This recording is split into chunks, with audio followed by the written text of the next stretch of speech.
दर्शकों सावधान, आज के समय में बहुत ज्यादा फ्रॉड होने लगे हैं और जो फ्रॉडस्टर जालसाज ठग हैं वो आपके ही किसी अपने की पहचान बनाकर आपके पास फोन करेंगे या वीडियो कॉल करेंगे, आपको बदनाम करने की कोशिश करेंगे या फिर आपको अपना भाई बताकर आपको लूट लेंगे। दर्शकों ऐसे जालसाज धोखेबाज लोगों से सावधान रहने की सख्त जरूरत है। आज हम आपके सामने ऐसे ही एक ठग की पोल खोलने जा रहे हैं जिस हानिकारक कीटाणु से संत रामपाल जी महाराज को चाहने वाले लोगों को सावधान हो जाना चाहिए, क्योंकि यह कीटाणु केवल संत रामपाल जी महाराज से जुड़े लोगों को ही संक्रमित करता है। उनके ही सामाजिक कार्यों को बाधित व बदनाम करने की पुरजोर कोशिश करता है। जिस प्रकार से खटमल होता है, खटमल छोटे रक्त चूसने वाले कीड़े होते हैं जो मनुष्यों और जानवरों का खून चूसते हैं, ऐसा ही एक खटमल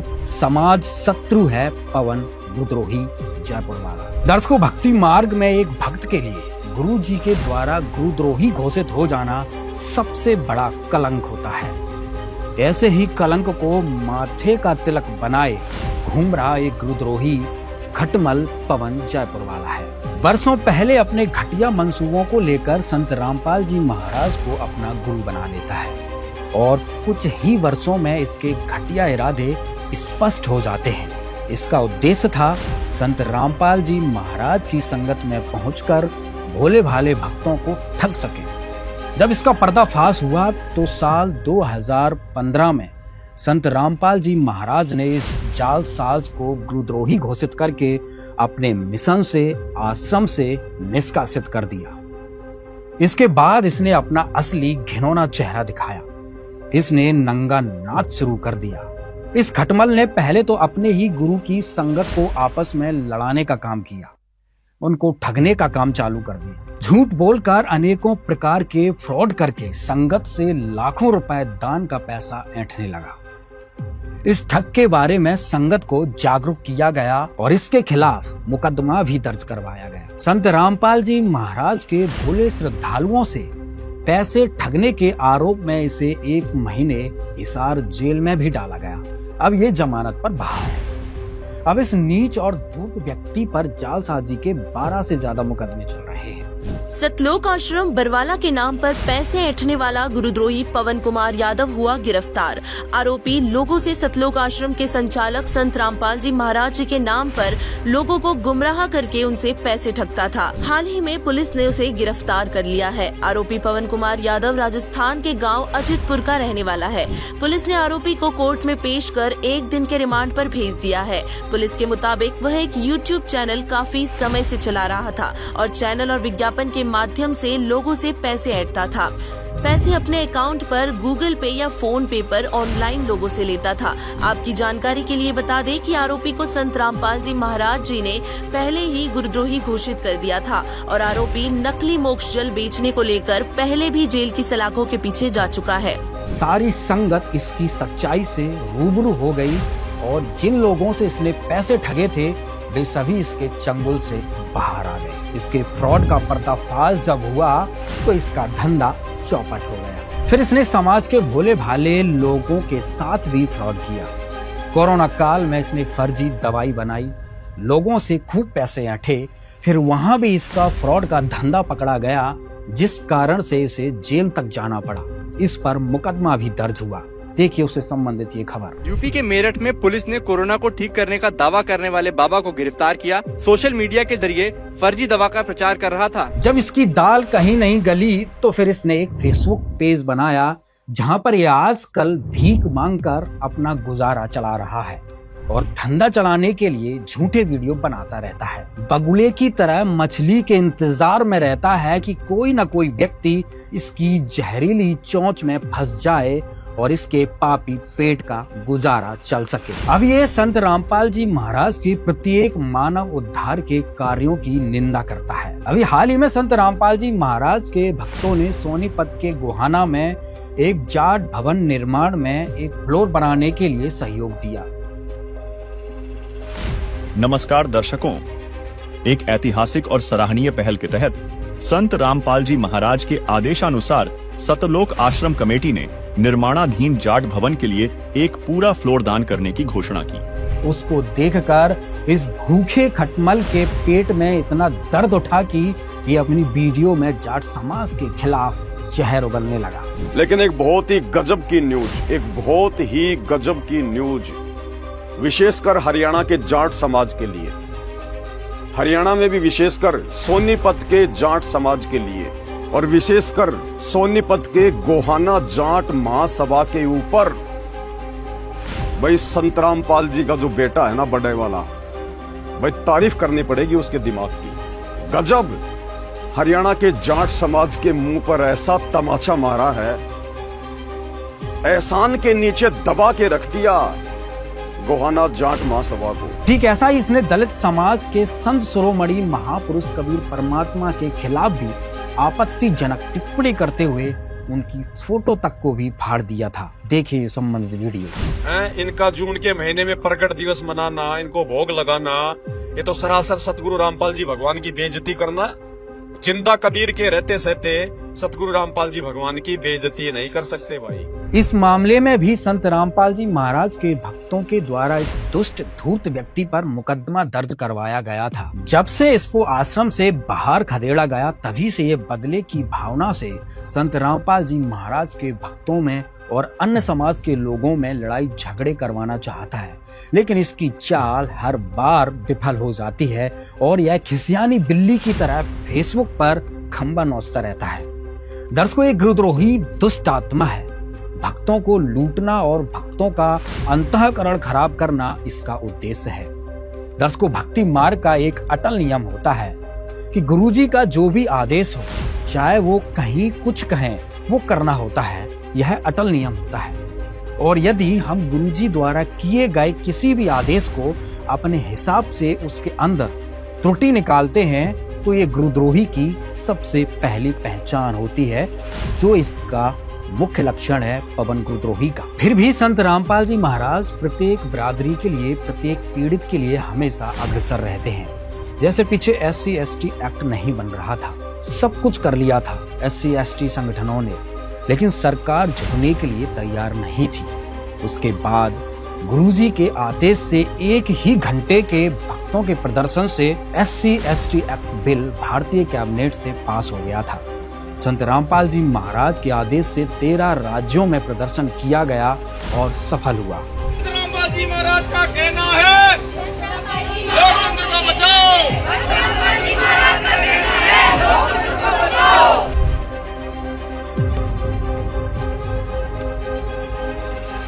दूसरी बात, गुरुजी ने एक निर्देश दे रखा है, नियमों में भी बता रखा है कि अपने गांव में या कहीं या जहां भी कोई जैसे सामूहिक काम होते हैं, कोई चौपाड़ बनानी है या कोई तालाब खुदवाना है या किसी प्रकार का कोई भी सामूहिक काम, साझला या कोम साझला काम है, उसमें भक्त मदद कर सकते हैं, लेकिन धार्मिक अनुष्ठानों में नहीं करना होता है।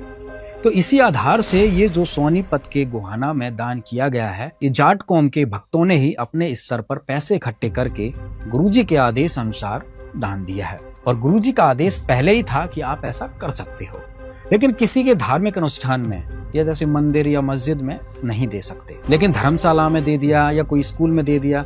जैसे उदाहरण के लिए कबीर छात्रावास है हिसार में, जेल धाम के सामने। यहाँ भी उन लोगों की प्रार्थना पर कम से कम 10-15 लाख का काम गुरुजी ने वहाँ पे करवाया था। उनका वहाँ पर बोर्ड भी लगा हुआ है, आइए देखते हैं। नमस्कार दर्शकों, ऐसे न्यूज में आपका स्वागत है। और आज ऐसे न्यूज की टीम पहुंची है हरियाणा के हिसार में संत कबीर छात्रावास में, और यहाँ पे संत रामपाल जी महाराज के जो समाज कल्याण के योगदान की जो चीज़ें हैं, जो संत रामपाल जी महाराज ने इनकी समिति को जो योगदान दिया है, उनके बारे में यहाँ से जानेंगे। और समिति के प्रधान जो हैं वो यहाँ पे मौजूद हैं, हम उनसे भी बात करेंगे। हम प्रधान जी के पास मौजूद हैं और इनसे जानेंगे कि संत रामपाल जी महाराज ने इस समिति में क्या क्या सहयोग दिया है। संत रामपाल जी महाराज अनेक तरह के सहयोग करते रहते हैं और साथ में वो अन्य भवन निर्माणों में भी, जैसे पीछे जाट भवन निर्माण में भी इन्होंने बहुत सहयोग किया था संत रामपाल जी महाराज ने।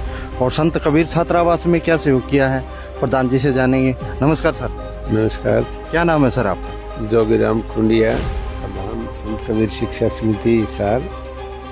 सर संत रामपाल जी महाराज जो है सामाजिक कल्याण की बातों में जो है सहयोग करते रहते हैं और बार बार संत रामपाल जी महाराज बुराइयों के प्रति जागरूक करते रहते हैं। तो सर समिति में संत रामपाल जी महाराज का क्या सहयोग है और संत रामपाल जी महाराज ने समिति के किन किन कार्यों में आपका सहयोग किया है? संत रामपाल जी महाराज ने इस संस्था में सबसे पहले, जिस टाइम हमारे यहाँ टॉयलेट ब्लॉक नहीं था, उस टाइम टॉयलेट बनाए थे बहुत साल पहले, और वाटर कूलर, एक बहुत बड़ा वाटर कूलर दिया था। और समय समय पर जो भी हमने मतलब उनसे अर्ज करी है वो हमारी सारी सुनवाई करी है, काम मतलब यहाँ संस्था में काफी सहयोग दिया है।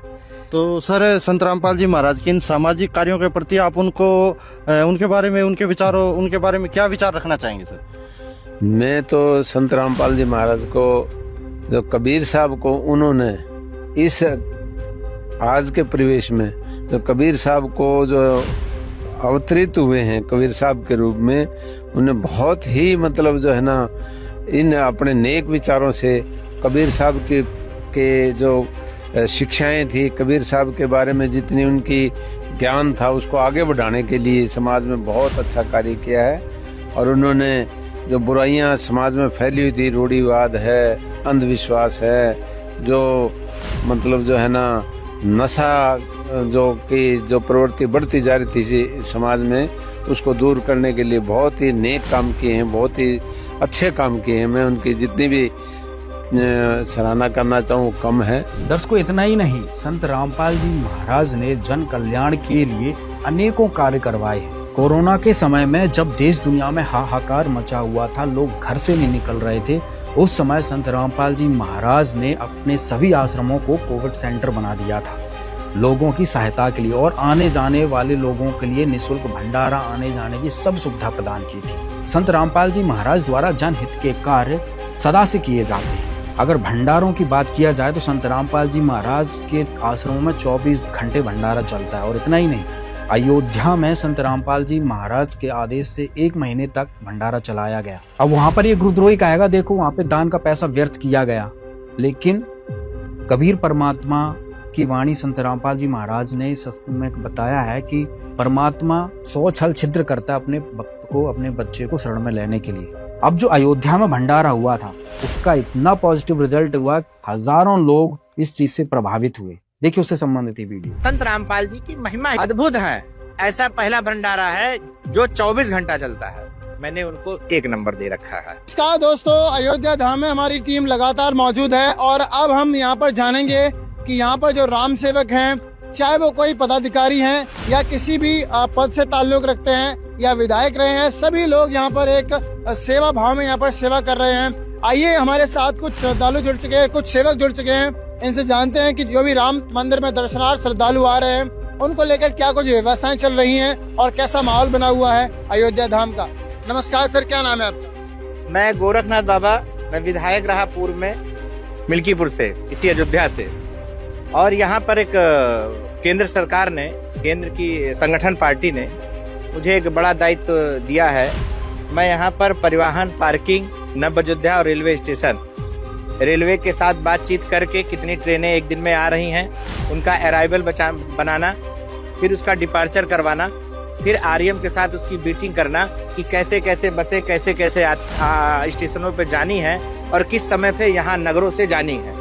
सर यहाँ पर अयोध्या धाम में आए देश विदेश से और पूरे हिंदुस्तान से, जैसे कि हम 5-6 दिन से हम लगातार देख रहे हैं कि कुछ लोग कर्नाटका से आ रहे हैं, कुछ लोग तेलंगाना, महाराष्ट्र और साउथ इंडिया से, कोई पश्चिम बंगाल से, कोई कहीं से, हर जगह से लोग आ रहे हैं। उन सबके यहाँ पर हमने देखा है कि भोजन की व्यवस्था को लेकर भी यहाँ पर एक संत रामपाल जी महाराज जी हैं, हरियाणा से आते हैं वो, उन्होंने यहाँ पर निःशुल्क भोजन की व्यवस्था कर रखी है। क्या कहना चाहेंगे सर आप उनके लिए? क्या कहना चाहेंगे ऐसे सोच रखने वाले संतों के लिए जो श्री राम जन्मभूमि पर आए श्रद्धालुओं के लिए भोजन भंडारे की व्यवस्था कर रहे हैं? देखिए यहाँ पर 5 नगर और एक अतिथि नगर, 6 नगर है। 6 नगर में देश भर के भंडारा चलाने वाले बड़े बड़े लोग यहाँ पर आके साधु संत अपना चला रहे हैं, बड़े बड़े व्यवसायी। उसी क्रम में चित्रकूट में बाबा रामपाल जी महाराज का भी भंडारा चल रहा है। मैं एक दिन विजिट पे गया था, एक स्टेशन पे मुझे 1600 पैकेट की जरूरत पड़ी। उस दिन गया तो मैंने देखा जो भी उनके सेवादार लगे थे, एक दो लोग तो मुझे बताते बताते रोने तक लगे। इतनी खूबसूरत व्यवस्था, मैंने छैयो भंडारे सब अच्छे चल रहे हैं, पर इतना बढ़िया रामपाल जी महाराज का चल रहा है। मैंने देखा सब चीज देसी घी में बन रही है। हमने देखा एक टमाटर भी खरीद के आता है तो मंडी का जो सबसे अच्छा टमाटर है वही वहां खरीद के आ रहा है। मिर्चा धनिया भी मैंने देखा बहुत ए ग्रेड का खरीद के आता है। किसी भी काम में होता नहीं कमियां गिरी, जैसे बाजार गए तो 8 रुपया मिर्चा बिक रहा है पौवा और 20 रुपया पौवा भी बिक रहा है, कोई 12 रुपए में दे रहा है। तो हमने देखा वहां के लोगों ने टॉप का जो सामान है मार्केट वो लेने का काम करते हैं और उनका भोजन प्रसाद भंडारा ए ग्रेड का है। मैंने उनको 1 नंबर दे रखा है, मतलब गजब का उसमें मिठास है, गजब का, उसके लिए वर्णन नहीं। भोजन किया है वहाँ पे? अरे अभी मैं हलवा आपके साथ खाते खाते आ रहा था। हलवा तो उनका मैं दीवाना हूँ। एक तो कोई मिठाई बनाते हैं देसी घी में, पीली पीली है भैया, और उससे भी तगड़ी एक व्हाइट बनाते हैं बर्फी। और मैंने एक दिन इतना खा लिया कि मेरा पेट खराब हो गया था। मैं कोई गलत बात नहीं कर रहा हूँ। सुबह का समय था, मैंने 1 पीस खाया, मीठा कम खाता हूँ, बहुत अच्छा लग गया और मैं 7-8 पीस खा गया। हाँ जी सर, ये बताइए जो भोजन में रोजाना एक ही चीज बनती है या अलग अलग चीजें बनती है और क्या क्या दिया जा रहा है? कहिए ना, वहाँ का भोजन की महिमा मत करिए, वहाँ का वर्णन यहाँ नहीं। अलग अलग के लोग चुपके से जाके वहाँ खा ले रहे हैं, अलग अलग चुपके से कार्डवा बदल के खा ले रहे हैं। वहाँ प्रसाद की इतनी महिमा है कि मैं स्वयं, मैंने कल कहा कि यहाँ पर हम जो वाल्मीकि एक अतिथि गृह जहाँ हम लोग, कि मैंने उनसे आग्रह किया कि मात्र 4 दिन की बात बची है और हमको सबसे ज्यादा भंडारा वहीं का अच्छा लगता है। तो मैंने वहाँ के जो सेवादार हैं उनसे आग्रह किया और इस व्यवस्था को देख रहे अरविंद सिंह को आग्रह किया। तो आज मुझे शुभ समाचार प्राप्त हुआ कि आज से उनका भंडारा मेरे यहाँ भी वाल्मीकि अतिथि गृह में भी चलेगा। मैंने वहाँ का भोजन प्रसाद ग्रहण किया, अपने साथ के लोगों को कराया और हलवा 3-4 बार खाया। आज हमारे साथ में जुड़ चुके हैं एक ताऊ जी, इनसे हम बात करते हैं और इनके बारे में जानते हैं और यहाँ के भंडारे की व्यवस्था के बारे में इनसे जानते हैं। नमस्कार जी। देखिए, यहाँ तो इतना सुंदर भंडारा चल रहा है कि आनंद बरस रहा है और संत रामपाल जी की कृपा यहाँ साक्षात हम लोगों को बरसती भी नजर आ रही है। सर, हम आपसे ये पूछना चाहेंगे कि आप क्या काम करते हैं, किस पद पे हैं? क्या मैं सहारनपुर में भारतीय जनता पार्टी का और राष्ट्रीय स्वयंसेवक संघ का कार्यकर्ता हूँ और पिछले 40-45 वर्षों से मैं संघ से जुड़ा हूँ, भाजपा से जुड़ा हूँ, अनेक पदों पे रहा हूँ और मुझे 1980 में भारतीय जनता पार्टी के राष्ट्रीय अधिवेशन में एक सत्र का संचालन करने का भी सौभाग्य प्राप्त हुआ। और राम जन्मभूमि के लिए मेरी नई शादी हुई थी और ये मेरी पत्नी सुषमा सचदेवा, शादी के 10-12 दिन बाद ही हम लोग दोनों जेल में चले गए थे राम जी के काम के लिए। तो इससे बड़ा सौभाग्य हमारे लिए हो नहीं सकता कि रामलला यहाँ विराजमान हो गए हैं और रामलला के साथ साथ गुरु महाराज जी की भी कृपा हम लोगों को बरस रही है।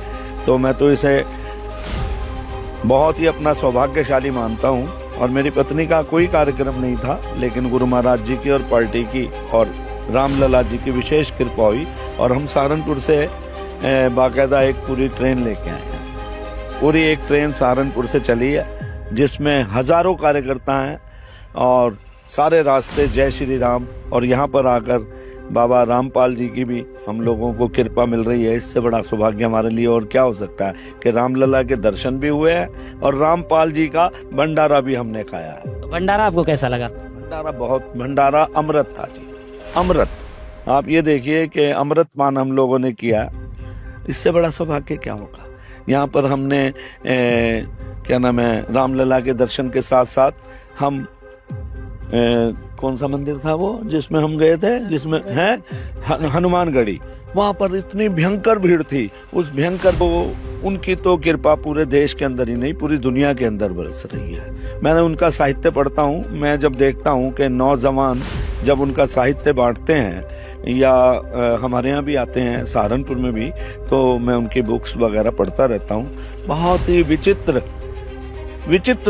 दर्शन है उनका, बड़ा विस्तारित दर्शन है। ऐसा दर्शन रामपाल जी को ये समझ लो कि ऐसे लोग विरले ही पैदा होते हैं दुनिया के अंदर, विरले ही रामपाल जी जैसे पैदा होते हैं जो समाज को नई दिशा देते हैं। उन्होंने कबीर पंथ के बारे में बहुत कुछ लिखा है, मैंने सब पढ़ा है मुझे पढ़ने का सौभाग्य मिलता है। और यहाँ आकर जब मैंने उनका ये इस भंडारे को देखा और इस पंडाल को देखा तो मैं चकाचौंध देख रहा हूँ कि उनके कार्यकर्ता, उनके अनुयायी किस तरह से पंक्तिबद्ध होकर बड़े अनुशासन में, बड़ी सफाई और बड़ा सुंदर भंडारे का आयोजन, चाय इतनी अच्छी बनी हुई है।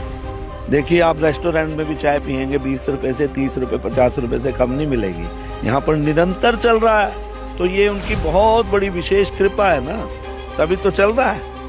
बहुत बहुत धन्यवाद। और मैं उनके श्री चरणों में बहुत बहुत नमन करता हूँ। रामपाल जी जैसे संत पूरी दुनिया के अंदर होने चाहिए, तभी इस देश का कल्याण होगा। मैम आपको भंडारा कैसा लगा? बहुत बढ़िया, सफाई भी बहुत है। कहते हैं नीचे ना बैठो, ऊपर बैठो टेबल पे, और अगर एक दाना भी गिरता है ना तो तुरंत उठाने के लिए आते हैं हम लोग। बहुत अच्छा है, बहुत अच्छा लगा। आइए इनसे जानते हैं कि इन्हें इस भंडारे में कैसा लगा। नमस्कार सर जी, क्या नाम है आपका? जय श्री राम। मैं प्रदीप कुमार सिंह, रिटायर्ड सुबेदार मेजर। मेरा जो राम सेवक के रूप में मुझे जो कार्य मिला है, यात्रियों का स्वागत करना, इस मुख्य कार्य मेरा ये है। लेकिन मैं तीनों टाइम का जो है टेंट सिटी में आकर के, जैसे अभी मैं चित्रकूट में बैठा हूँ, चित्रकूट में आकर के मैंने भोजन लिया, प्रसाद लिया, और यहाँ का जो व्यवस्था, यहाँ की जो व्यवस्था है इतनी अच्छी, इतनी सुदृढ़, इतना स्वादिष्ट भोजन, पूरा माहौल राममय है।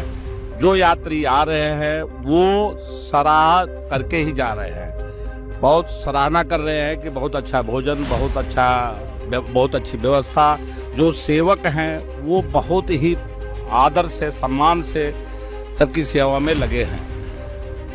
ईश्वर जो हमारे जैसे गुरु रामपाल जी हैं, जैसे उनका उद्देश्य है नशा मुक्त भारत। आपके जितने सेवक हैं, संस्था के जितने सेवक हैं, कोई भी नशा नहीं करते। दहेज प्रथा मुक्त उनका उद्देश्य है। तो कोई भी दहेज जो लेना देना जो है वो आपके संस्था में जो सम्मिलित सेवक हैं वो इससे दूर है।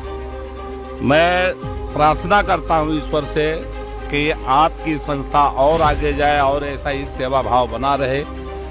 हम 1 महीने तकरीबन हो गए लगे हुए हम लोगों को, और ऐसी व्यवस्था हम प्रथम बार देख रहे हैं। व्यवस्थाएं बहुत अच्छी हैं, लेकिन ये बहुत ही अच्छी व्यवस्था है जिसकी सराहना होनी चाहिए।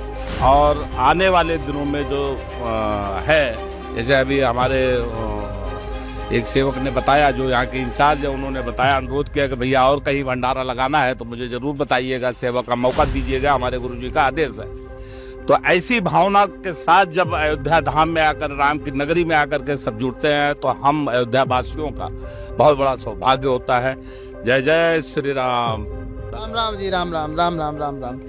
सर एक और सर हमारे साथ जुड़ चुके हैं, आइए इनसे जानते हैं कि भी what exactly he is feeling here, और इन्हें कैसा लगा ये भंडारा, भंडारे का जो स्वाद था वो कैसा था, भोजन का स्वाद था कैसा। नमस्कार सर जी, राम राम जी, क्या नाम है आपका? राम जी, हरभजन गौड़ हमारा नाम है, अयोध्या धाम से हैं, और यहाँ की सुरक्षा व्यवस्था में लगाए गए हैं। तो सर सुरक्षा व्यवस्था में सर बताइए आपको भोजन कैसा लगा, और जो संत रामपाल जी महाराज जी के श्रद्धालु हैं उनके स्वभाव के बारे में आप क्या कहना चाहेंगे? यहाँ का भोजन जो है भंडारे का इतना स्वादिष्ट, इतना अच्छा, इतना भाव, भोजन से इतना भाव से खिलाते हैं सभी जो सेवक हैं, सभी लोग जो भंडारे में जो भी आयोजक हैं, सभी इतने भाव से भोजन करा, इतने प्रसाद खिलाते हैं इतने प्यार से कि कुछ उसकी सराहना जितनी की जाए उतनी कम है। और जो संत रामपाल जी महाराज जी हैं, जो उन्होंने बीड़ा उठाया है कि नशा मुक्त भारत, नशा मुक्त जो भारत, जो भी यहाँ जो भी उनके सेवक हैं, कोई बीड़ी तंबाकू या कोई दहेज रोकने के लिए जो भी बीड़ा उठाया गया है, इसके लिए भी उनका जो भी बीड़ा उन्होंने उठाया है महाराज जी ने, वो हम प्रभु श्री रामचंद्र जी से कामना करते हैं कि आने वाले समय में पूरा भारत नशा मुक्त हो और भंडारा और सुंदर और अच्छा और भव्य चले, और सभी जो यहाँ भंडारे में लगे सभी सेवक हैं, राम सेवक हैं, मैं प्रभु श्री रामचंद्र जी से कामना करता हूँ सबके ऊपर अपना आशीर्वाद बनाए रखें। जय श्री राम। राम राम जी, राम राम। दोस्तों पूरी अयोध्या राममय है। जब से राम जन्मभूमि पर अयोध्या में श्री रामचंद्र जी के मंदिर का नवनिर्माण हुआ है, and everybody is surprised and everybody is feeling fantastic and that's why यहाँ पर जो भी सेवक हैं वो अपने 100+ दे रहे हैं अदर अपनी सेवाओं में। इसी को लेके यहाँ पर संत रामपाल जी महाराज जी भी सहयोग प्रदान कर रहे हैं। जो भी जो श्रद्धालु जन आ रहे हैं उन सबको भंडारा करवा रहे हैं। जैसे कबीर साहब ने काशी में भंडारा करवाया था जहाँ पर 9 लाख लोग आए थे, उन सभी को भंडारा करवाया था। सर ने बताया भी कि जो लोग सर ने बताया भी कि यहाँ के जो मैनेजमेंट है या जो भी हैं उन्होंने कहा है कि अगर आपको और भी भंडारे की व्यवस्था हो तो उसके लिए भी हम तैयार हैं। दोस्तों आप देख सकते हैं संत रामपाल जी महाराज हमेशा सामाजिक कार्यों के लिए हमेशा तत्पर रहते, तैयार रहते हैं। एक और श्रीमान हमारे साथ जुड़ चुके हैं, आइए जानते हैं इनसे कि इन्हें ये भंडारे की व्यवस्था कैसे लगी और भंडारे में जो जो व्यंजन प्रदान किए जा रहे हैं श्रद्धालुओं को वो कैसा लगा और इनके प्रति जो स्वभाव कैसा रहा संत रामपाल जी महाराज जी के अनुयायियों का। नमस्कार सर जी, राम राम जी, कैसे हैं आप? जय श्री राम, एकदम ठीक है हम। कैसा लगा आपको भोजन से? भोजन बहुत अच्छा लगा। मैं अरविंद सिंह हूँ और यहाँ नव अयोध्या में जो 6 भंडारे चल रहे हैं इसका दायित्व हमारे ऊपर है और भंडारे का हमने प्रसाद ग्रहण किया। हमको जो सबसे अच्छा इसमें लगा कि प्रसाद तो बहुत स्वादिष्ट है ही, उसमें कोई कहीं से शंका नहीं है, लेकिन जो उसमें खिलाने वाले का भाव है उसको वो प्रसाद को दुगना स्वादिष्ट बना दे रहा है। बड़े प्रेम भाव से भोजन कर रहे हैं, आपको बहुत अच्छा लग रहा है। कहते हैं कि रोटी राम, सब्जी राम, दाल राम, हलवा राम, तो हर चीज में राम। वो जो उनका बोलने का अंदाज है प्रेम भाव का कि आदमी अगर भक्त 1 रोटी 1 पूड़ी खाना चाहता है तो वो 2 और 3 खा जाता है उस भाव में। ये हमको सबसे सुंदर लगा, सबसे अच्छा लगा कि कितनी भी भीड़ आ जाए किसी के ऊपर कोई दिक्कत नहीं, किसी के चेहरे पर कोई शिकन नहीं। मैं जब भी आता हूँ मुझसे बोलते रहते हैं कि जितने भी लोग हों आप भेजो, कोई चिंता की विषय नहीं है। 24 घंटे हम खिलाएंगे, 24 घंटे हम चाय पिलाएंगे। ये भाव देखकर मैंने इतना बड़ा भाव अपने जीवन में पहली बार देखा है। सर जैसा कि आप भी राम जी की सेवा में लगे हुए हैं और जब संत रामपाल जी महाराज जी के अनुयायियों की तरफ से आपको ये आश्वासन दिया जाता है कि आइए आपका स्वागत है, आपको तहे दिल से स्वागत है, आप कितने भी श्रद्धालु आप यहाँ पर भेज सकते हैं, तो आपको कैसा लगता है ये सपोर्टिव माहौल जब आप प्राप्त करते हैं? तो हमको ऐसा लगता है कि स्वयं प्रभु राम की कृपा हमारे ऊपर हो रही है कि जो ऐसे लोग हमको मिले हैं और इतने आश्वासन से हमको कहते हैं कि कितने भी लोग आ जाएं भेज दीजिए। हमारी वो सारी चिंताएं दूर हो गई कि अगर संख्या ज्यादा आएगी तो मैं क्या करूंगा। अब मैं एकदम निश्चिंत हो गया हूँ कि कितनी भी संख्या आए, हमारे पास ऐसे संत जी के, रामपाल जी के शिष्य गण यहाँ पे हैं कि हमने अब सारी चिंता संत रामपाल जी पर छोड़ दिया। दर्शकों इसी के साथ एक महत्वपूर्ण घटना और आपको बताते हैं। एक भक्त था, आज भी वर्तमान में है और वो बहुत ज्यादा बेहद गरीब था। उसके पास रहने के लिए भी जगह नहीं थी। संत रामपाल जी महाराज से प्रार्थना की उसने, संत रामपाल जी महाराज ने उसका घर बनवा दिया। नमस्कार दर्शकों, आज आप फिर से जुड़े हुए एसएन न्यूज चैनल की टीम के साथ में। हमारी टीम पहुंची है रोहतक के एक छोटे से गाँव घरोठी में। क्या नाम है सर आपका? राम नाम है जी। सर हम आपसे ये जानना चाहते हैं कि क्या संत रामपाल जी महाराज ने आपके ये जो मकान जो दिख रहा है इसका निर्माण करवाया था? भाई भगत जी मेरा मकान ये गिर गया था भगत जी, इसलिए कैसे गिरा था जी? बरसात में गिरा था भगत जी। जो बरसात आई ना, बरसात में कई। कब गिरा था जी? इसे भिन्न थे, यो भिन्न ला रहे थे, पिछले भिन्न की बात है भगत जी। क्या कारण रहा था उसमें भगत जी? ये कारण था बरसात आ रही थी तगड़ी और सारा मकान ये टपके आ गया, सारी छात टपकन लगी भगत जी। गड़ गई, फट्टी गड़ के तला पड़ गई और भगत जी कड़ी टूट गई थी। उनका कड़िया का मना फिर ये खड़क लगवाई, मांग का कड़ी लिया किसे पे, किसी ने 1 दी, किसी ने 2 दी। तो जी वो उठा डामी आडमी मैं मेरी सारे गुजरे का। जब आपका मकान गिर गया था बरसात के मौसम में, आप बता रहे, फिर किन परिस्थितियों का आपको सामना करना पड़ा? मन यो सामना करना पड़ा भगत जी। फिर अपना जो नीम था बेचारा इसका तला काट गा ले रहे, निमा बेटा ये बड़ा डाले का तरपाल इसके ऊपर अपना। आपके परिवार में कितने सदस्य हो आप? सदस्य तो भगत जी हम 2 भाई हैं, वो बिना नाम का है। हम सा माँ बेटा नाम दिशा ले परमात्मा से जुड़िया बंदी छोड़ते ये माँ बेटा हम मार। जब आपका घर मकान टूट गया था आप कहाँ रहते थे फिर? हम ये नीम के नीचे रह रहे थे भगत जी, आई अपने घर में प्लाट में। तो दर्शकों आपने जाना कि ये जब मकान टूट गया था तो ये जो नीम का पेड़ आपको दिख रहा है, मैं कैमरामैन से चाहूंगा एक बार बताएंगे, जो ये नीम का पेड़ आपको दिख रहा है इसके नीचे रहा करते थे। तो आइए आगे की जानकारी फिर इनसे लेते हैं हम। तो जब आपके साथ ये परिस्थितियां गुजर रही थी तो फिर आपने अपने परिवार के लोगों किसी से मदद मांगी?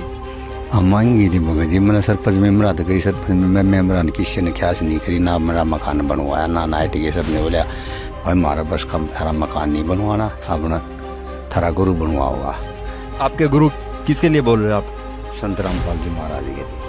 आपने संत रामपाल जी महाराज से, आप जैसे बता रहे आपके गुरु जी हैं, उनसे गुहार लगाई, मदद की?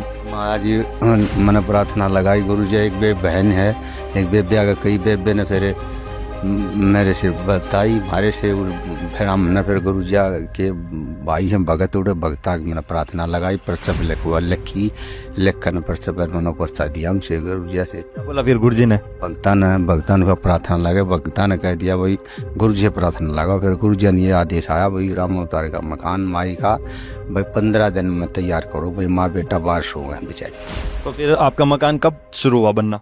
तो पिछले महीना में हुआ था भगत जी, तीसरा महीना हो जब हुआ था भगत जी, मान ली की दादा बनाकर तैयार कर दिया जी। दर्शकों ये तो एक उदाहरण मात्र है जो आपको दिखाया है। इस तरह संत रामपाल जी महाराज जी ने सैकड़ों की संख्या में गरीब परिवारों के घर बनवाए। यह परोपकारी कार्य आज भी निरंतर जारी है। दर्शकों संत रामपाल जी महाराज के परोपकारी कार्यों की लिस्ट बहुत लंबी है, जिसमें से आपको कुछ और जानकारी देते हैं। संत रामपाल जी महाराज अभी अपने बच्चों के यानी अपने फॉलोवर्स के आंखों के ऑपरेशन करवा रहे हैं। जिनकी आंखों की रोशनी कम है या अन्य कोई प्रॉब्लम है, उसका खर्चा 1 लाख रुपए आता है, जिसका वहन संत रामपाल जी महाराज द्वारा किया जा रहा है। लगभग 200 से ज्यादा अपने फॉलोवर्स तथा गरीब भाई बहनों के आंखों के ऑपरेशन गुरुजी के आदेश से हो चुके हैं। अब सबको 1 नंबर का दिखाई देने लगा है। जिनके आंखों के 1 नंबर किसी का 2 था, किसी का 5 था, किसी का 10 नंबर था, अब सबकी नजर 6/6 हो चुकी है, अर्थात आंखों की नजर पूर्ण रूप से सही हो चुकी है। दर्शकों इनमें सैकड़ों भाई बहन तो गरीब परिवारों से थे, जो इतने गरीब थे कि इतने कॉस्टली ऑपरेशन के बारे में कभी सोच भी नहीं सकते थे। और चलो एक बार गरीब माता पिता भी अपने बेटों की चिंता कर भी लें, लेकिन बेटियों की आंखों के ऑपरेशन की कैसे सोचें, क्योंकि उनकी पढ़ाई लिखाई का खर्च फिर शादी का खर्च अलग से दिखाई देता है। वो बेटियां उसी दुख में सारी उम्र पिसती रहती हैं। अब संत रामपाल जी ने अपने भक्तों के, चाहे वह बेटा हो या बेटी हो, दोनों के आजीवन सुख के लिए ऐसे परोपकार करवा रखे हैं। इनकी आत्मा इतनी दुआ दे रही है, अपने गुरु भगवान के लाख लाख शुक्रगुजार हैं। नमस्कार दोस्तों, स्वागत है आपका ऐसे न्यूज की इस खास वीडियो में।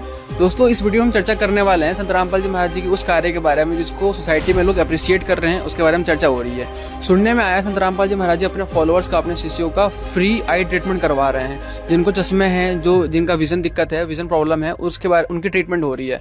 अब जिनका ट्रीटमेंट हो रखा है वो यहाँ पे हमारे साथ दर्शक मौजूद हैं, जो कि आप देख सकते हो इस फ्रेम में, और इनसे हम चर्चा करेंगे कि एक्चुअली इसके पीछे क्या रीजन था। संत रामपाल जी महाराज जी ने ये जो एक इनिशिएटिव शुरू किया है, क्यों शुरू किया है, जो उन्होंने पर्सनली एक्सपीरियंस किया, उनसे हम बात करेंगे। नमस्कार जी, क्या नाम है आपका? मेरा नाम भारती है। कहाँ से हो? मैं पाली राजस्थान से हूँ। तो आप ये बताइए दर्शकों को हमारे, जो आपको देख रहे हैं, कि जो संत रामपाल जी महाराज जी ने जो ये इतना बड़ा कार्य करवाया है, फ्री ट्रीटमेंट करवाया आपके आंखों का, तो उसके पीछे की क्या स्टोरी रही थी?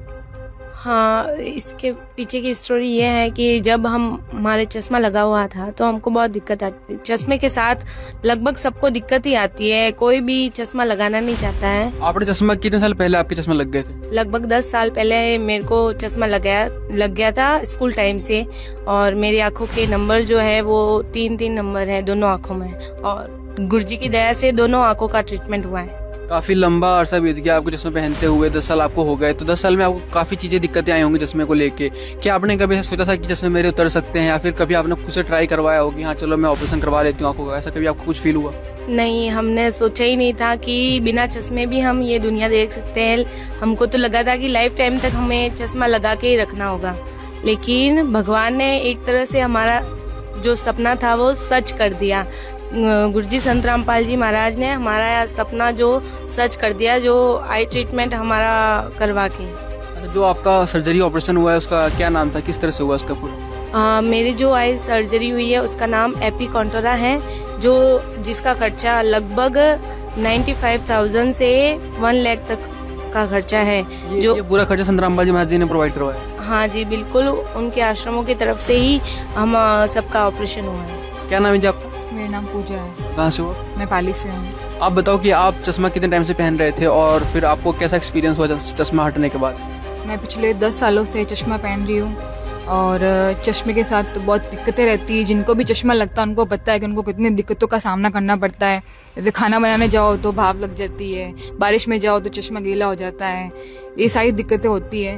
और हमें बस ऐसे ही लगा था कि अब हमें पूरी जिंदगी अब चश्मे के साथ ही गुजारनी है। आपने कभी ट्राई किया था कि चलो मैं ऑपरेशन करवा लेती हूँ, क्योंकि 10 साल से चश्मा पहन रहे हो, तो कभी बीच में ऐसा आपको फीलिंग आई हो कि हाँ चलो मैं ऑपरेशन करवा लूँ या फिर ऐसा कुछ? आप? जी हाँ, मैं 2-3 हॉस्पिटल गई थी, वहाँ पे मैंने इंक्वायरी की थी कि कितना खर्चा आता है, मतलब ये ट्रीटमेंट करवाओ तो वहाँ हमें पता चला कि 95 से 1.25 लाख तक का जो है वो खर्चा होता है।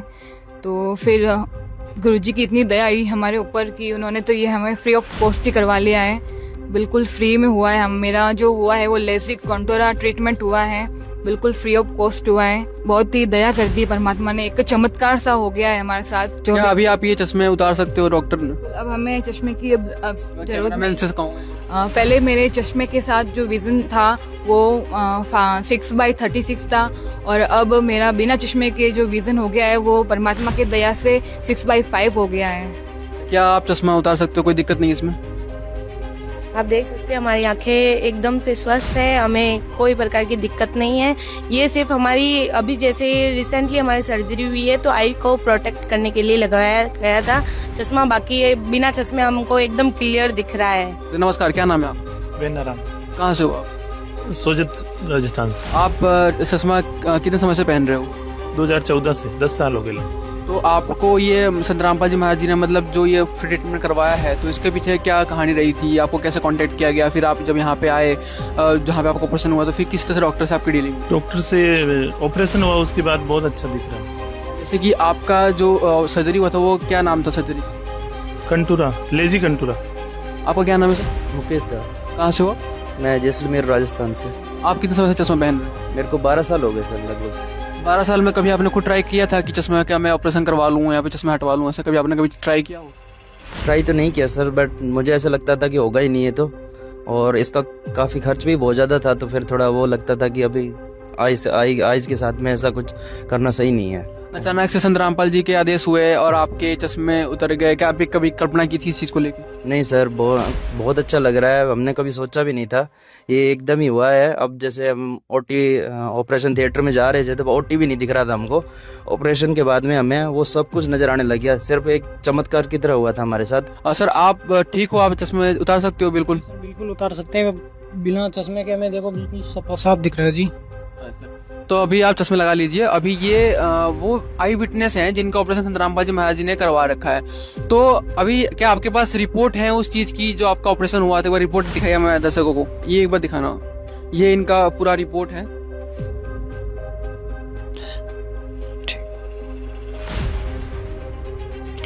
एक बार रिपोर्ट दिखाएंगे आप इधर, यहाँ पे कैमरामैन से कहूँगा मैं जूम करे। ये पूरा इनका आंखों का ट्रीटमेंट का पूरा जो भी इनका नंबर है, जो डॉक्टर की प्रिकॉशंस वगैरह जो भी नंबर की यहाँ पे लिस्टिंग यहाँ पे की गई है, और ये पूरा जो सर्जरी इनका हुआ है वो इस तरह से। यहाँ पे ये लेजिक सर्जरी यहाँ पे लिखा हुआ है, लेजिक कंटूरा MK सर्जरी का नाम यहाँ पे लिखा हुआ है, और यहाँ पे डॉक्टर का नाम भी लिखा हुआ है। दर्शकों, जैसे जैसे हम एडवांस हो रहे हैं, हमारी तकनीक बढ़ रही है, हमारा जो काम करने की शैली हो रही है वो बढ़ रही है, हमारी जो दिनचर्या भी बढ़ रहा है, और इसके चेंजेस होते होते हम देख रहे हैं कि चश्मे कितने लोगों को लग रहे हैं। अभी छोटे 4-5 साल का बच्चा भी चश्मा पहनता है और बूढ़े चश्मा पहनते ही थे, लेकिन जिस तरीके से ये चश्मों का भी ट्रेंड से चल गया था वो मतलब बहुत ही, एक तो था कि कुछ लोग ट्रेंड में पहन रहे हैं, और कुछ ये था कि जो ऐसे लोग थे जो ना चाहते हुए भी चश्मों को पहन रहे थे, उनके संत रामपाल जी महाराज जी ने बहुत ही जिंदगी आसान कर दी, इनके सारे चश्मे उतार दिए हैं अभी जितने भी हैं। अच्छा, ये डॉक्टर ने आपको बताया होगा कि ये जो आपने ब्लैक चश्मे लगा रखे हैं, कब तक आप इसको उतार सकते हो परमानेंटली? एक मंथ के बाद उतार देंगे। परमानेंट उतर जाएगा कभी परमानेंट? हाँ जी, 1 महीने बाद डॉक्टर ने बोला। जी सर, 1 मंथ। तो 1 महीने के बाद जिन्होंने ब्लैक चश्मा पहन रखे प्रोटेक्शन के लिए सनलाइट से, इनका परमानेंट उतर जाएगा, जिसके बाद से इनकी आंखें जो थी वो जैसे जनरल होती हैं, नॉर्मल आंखें, वैसे इनकी आंखें हो जाएंगी। धन्यवाद। नमस्कार जी, क्या नाम है आपका? जी, मेरा नाम प्रीत कमल दासी है। आप कहाँ से आए हैं? मैं डिस्ट्रिक्ट जालंधर और पंजाब से आई हूँ। जी, ये जो आपने ये आंखों का आई ट्रीटमेंट करवाया है, इसमें आपके पहले आंखों का नंबर क्या था और अब आपकी आंखों की स्थिति क्या है? क्या नंबर है अब आपका? पहले मेरा जो नंबर था राइट आई का 1 था और लेफ्ट आई का 1.75 था, लेकिन अब जब से संत रामपाल जी महाराज जी ने 1 हफ्ते पहले मेरा ऑपरेशन हुआ है, लेज़र हुआ है, तो गुरुजी ने फ्री ऑफ कॉस्ट करवाया है। अब जो है नॉर्मल से भी ज़्यादा दिख रहा है। जी, क्या संत रामपाल जी महाराज जी ने ये आपका फ्री ऑफ कॉस्ट, बिल्कुल निःशुल्क, क्या आपसे कोई पैसे नहीं लिए गए हैं? जी बिल्कुल फ्री ऑफ कॉस्ट है। अब देखिए जैसे जो गवर्नमेंट हॉस्पिटल्स होते हैं उन पे लंबी लंबी लाइंस लगती हैं, फिर भी नंबर नहीं लगता, फिर भी थोड़ा बहुत पैसे ले लेते हैं वहाँ के जो एम्प्लॉयज़ होते हैं। और अगर प्राइवेट हॉस्पिटल्स की बात की जाए तो वहाँ पे बहुत ज़्यादा पैसे लेते हैं। और हमारी जो फाइनेंशियली कंडीशन थी वो भी इतनी स्टेबल नहीं थी कि हम जो है ना लेज़र करवा सके, क्योंकि ये बहुत कॉस्टली होता है। लेकिन संत रामपाल जी महाराज जी ने एक भी पैसा नहीं लिया और फ्री ऑफ कॉस्ट करवाया सब कुछ। और इतना सारा मतलब केयर कर रहे हैं, पूरे दवाइयों के साथ पूरे लिस्ट भी जो फ्री दे रहे हैं, जो दवाइयों की ड्रॉप्स वगैरह भी हैं 1 महीने तक। नमस्कार सत साहिब, क्या नाम है आपका? सुरभि दासी। आप कहाँ से हैं? हनुमानगढ़ जिला राजस्थान से। जी, आपका पहले आई ट्रीटमेंट से पहले आपका आंखों का नंबर क्या था और अब क्या आया है? पहले मेरे आइज का नंबर 1 और 1.5 के बीच में था और अब परमात्मा की दया से बिल्कुल सही है आइज। आपका कौन सा लेजर हुआ है, लेसिक हुआ है, क्या आप बताना चाहेंगे? लेसिक हुआ है। ये जो चश्मा लगाने से पहले आपको क्या क्या दिक्कतों का सामना करना पड़ता था, कृपया बताएं। देखो, दूर की नज़र कमजोर थी तो फिर दूर का दिखाई नहीं देता था साफ, तो हर चीज़ में चश्मा साथ रखना पड़ता था, तो एक बाहर सा लगता था। तो परमात्मा की दया से परमात्मा ने ऑपरेशन करवा दिया लेज़र, तो बहुत अच्छे से दिखाई देता है और चश्मा भी लगाने की जरूरत नहीं होती है। और कौन चश्मा लगाना चाहता है? जी, तो परमात्मा ने, संत रामपाल जी महाराज ने, जिन्होंने आपका ऑपरेशन करवाया है, क्या उन्होंने फ्री ऑफ कॉस्ट करवाया है ये? बिल्कुल फ्री ऑफ कॉस्ट है। या फिर आपके बैकएंड में कोई पैसे लिए गए हों, क्या ऐसा कुछ तो नहीं है? नहीं नहीं, बिल्कुल भी नहीं। परमात्मा ने सबका ऑपरेशन, बेटियों का और सबका मतलब फ्री ऑफ कॉस्ट करवाया। नमस्कार जी, क्या नाम है आपका? मेरा नाम तन्नू है, मैं करनाल से हूँ। आपकी आई साइट क्या, मतलब कितने नंबर थे आपके चश्मे का? मेरा 2 नंबर का चश्मा था और 4 साल से मेरा चश्मा लगा हुआ था। डॉक्टरों ने बोल दिया था कि ये नहीं हटेगा, आपको लगाना ही पड़ेगा। पर गुरुजी संत रामपाल जी महाराज जी की दया से आज मेरा चश्मा उतर गया है, उन्हीं की दया है। नहीं तो लड़कियों के ऊपर कौन इतना ध्यान देता है? लड़कियों को भी हाँ चश्मा लगा हुआ है, लगाते रहो, वो आगे जाके भी कोई ध्यान नहीं देता इतना। पर हमारे गुरुजी परमपिता परमात्मा सदगुरु रामपाल जी महाराज जी की दया से आज हमारा चश्मा उतर गया है, उन्हीं की दया से हुआ है। अब ये बताइए कि आप कितने साल से चश्मा पहन रहे थे और आपके चश्मों का नंबर कितना था? मैं 3 साल से चश्मा लगा रहा था जी, और मेरा 2+ नंबर बढ़ता जाने लग रहा था जी आगे आगे। इतने सालों से चश्मा लगा रहे थे, कभी आपने कल्पना की थी कि इतना बड़ा परिवर्तन मेरी लाइफ में आएगा, चश्मे मेरे हट जाएंगे? क्योंकि सब लोग चाहते हैं कि मेरे को चश्मे ना आए, मेरी हेल्दी आइज रहे, है ना, कोई दिक्कत ना आए। तो क्या कभी आपने से कल्पना की थी कि चश्मे मेरे हट जाएंगे? साहब कभी भी नहीं सोचा था इतना। तो कैसी आंखें बन जाएंगी, मेरे गुरुजी इतनी दया कर देंगे हैं। इतना जिंदगी में पहली बार ऐसा परिवर्तन हुआ है। मेरे गुरुजी आने जैसे छोटे बच्चे की आंख होती है ना, ऐसी आंखें बना दी गुरु। बिल्कुल नॉर्मल, बिल्कुल नॉर्मल जी, कोई भी दिक्कत नहीं। कुछ भी पढ़वा सकते हो आप मेरे पर, सारा बिल्कुल। आपको भी सारा क्लियर दिखाई देता है यहाँ पे जो चीजें दिखाई देता है जी। जैसे जो उसके खर्चे वगैरह होते हैं, काफी लाखों रुपए लग जाते हैं इसके पीछे। तो क्या ऐसा तो कहीं नहीं हुआ कि आपको बैकग्राउंड में आपसे पैसे लिए गए हो या फिर? नहीं जी, 1 रुपया भी नहीं, बिल्कुल 1 रुपया भी नहीं। सारा आश्रम मेरे गुरुजी ने खर्चा दे रखा है। और तो और भाड़ा तक भी आने जाने का, गाड़ी आश्रम की गाड़ी आती है, आश्रम की गाड़ी लेके जाती है, आना भी जाना भी सारा बिल्कुल फ्री जी, खाना भी बिल्कुल फ्री जी। साहब ये बताइए कि आप चश्मा कितने सालों से पहन रहे थे? I think 2016-17। तो इतने सालों से चश्मा पहन रहे थे, आपके चश्मे का पावर क्या था? एक्चुअली मेरी ना पावर स्टेबल नहीं रहती थी, बिकॉज सिलेंडर नंबर मेरा हमेशा ही, मैं एवरी 3rd मंथ मुझे लेंसेज चेंज कराने पड़ते थे। हर डॉक्टर मुझे यही बोलता था कि आपको कुछ आइज में प्रॉब्लम है। देन मैंने एम्स में ट्रीटमेंट कराया इस चीज़ का, तो 6 मंथ मेरा वहाँ ट्रीटमेंट चला, बट वहाँ से मुझे कोई मतलब वही मेडिसिन जब तक चली तब तक ठीक था। उसके बाद मैंने परेशान होकर दवाइयाँ छोड़ दी। ब्लरीनेस बहुत ज्यादा थी, मतलब हर बार मेरे को यही प्रॉब्लम रहता था। मतलब हर 3rd मंथ में आपको आपके नंबर शायद बढ़ते थे या फिर आपको आंखें में दिक्कत देती थी? आपने इसमें भी दिखा लिया, फिर भी कोई इम्प्रूवमेंट नहीं आया? नो, कोई इम्प्रूवमेंट। तो अभी आपका जो आंखों का ऑपरेशन हुआ है, तो अभी आपकी आई का क्या हेल्थ है, क्या इसका कंडीशन है? हाँ जी, संत रामपाल जी महाराज जी की दया से मेरा ये ऑपरेशन हुआ एंड केराटोकॉनस मेरे यहाँ आने के बाद मुझे पता चला, जो कि मुझे एम्स में भी नहीं पता चला था कि केराटोकॉनस नाम की भी कोई डिसीज हो सकती है। यहाँ आने के बाद डॉक्टर्स ने मुझे यही बोला कि आपको जो प्रॉब्लम है वो बहुत ज़्यादा मतलब रेयर भी है और क्रिटिकल भी है, तो इसमें सर्वाइव करना बहुत मुश्किल होता है। आप कैसे सर्वाइव कर रहे हो? अभी आपका ऑपरेशन हो गया है, अभी आपकी विजन कैसी है? क्या जो डॉक्टर ने क्लेम किया था कि ये कभी रिकवर नहीं कर पाओगे आप, या फिर आपकी लाइफ टाइम वो चश्मा पहनने पड़ेंगे, तो क्या वो चीज़ अब गलत प्रूफ हो चुकी है? हाँ जी बिल्कुल, जो मुझे एम्स वाले डॉक्टर्स ने बोला था ना कि चश्मा तो आपको लाइफ टाइम तक पहनना पड़ेगा, आज मेरी सिचुएशन ये है कि मैं विदाउट लेंसेज अपना सारा काम बहुत आराम से कर रही हूँ। बिकॉज जब मैं यहाँ दयाल आई सेंटर में आई थी उस टाइम पे मेरी बहुत ज़्यादा बैड कंडीशंस थी आईज की, and now I have situation is that कि 6/18 उस टाइम का नंबर था मेरा, और आज के टाइम पे 6 विजन मेरा आया है 6/9। अभी आप हमारे व्यूअर्स को चश्मा उतार के आप दिखा सकते हो कि अपने नॉर्मल आपकी लाइटिंग में कोई प्रॉब्लम नहीं है, जो कि मैं पहले इतनी लाइट में तो आईज मतलब खड़े रहना तो बहुत मुश्किल है, मैं खोल भी नहीं पाती थी आईज, और आज मुझे कोई प्रॉब्लम नहीं है। और ये दुष्ट लोग तो ऐसे परोपकारी कार्यों की भी निंदा करते हैं। ये गुरुद्रोही पवन संजय जैसे लोग तो कृतघ्नी व्यक्ति हैं, कलयुगी राक्षस हैं। दर्शकों, यदि संत रामपाल जी महाराज के सभी परोपकारी कार्यों का विवरण देने लगे तो कई घंटों की वीडियो बन जाएगी। फिर भी हम आपको कुछ और विवरण और देंगे, जिससे इस गुरुद्रोही खटमल का पेट का दर्द और बढ़ जाए। दर्शकों, संत रामपाल जी महाराज एक महान आध्यात्मिक गुरु और समाज सुधारक हैं, जो अनेक समस्याओं का समाधान कर रहे हैं। उनके द्वारा किए गए अनेकों परोपकारी कार्य समाज के हर वर्ग को नई दिशा और आशा प्रदान कर रहे हैं। आइए उनके द्वारा क्रियान्वित किए जा रहे कार्यों पर विस्तृत नजर डालते हैं। दहेज प्रथा का अंत। दहेज प्रथा समाज में एक गंभीर कुरीति बन चुकी है, जो न केवल परिवारों की खुशियों को छीनती है, बल्कि समाज में असमानता और दरिद्रता का कारण बनती है। संत रामपाल जी महाराज ने रमैनी विवाह की शुरुआत की,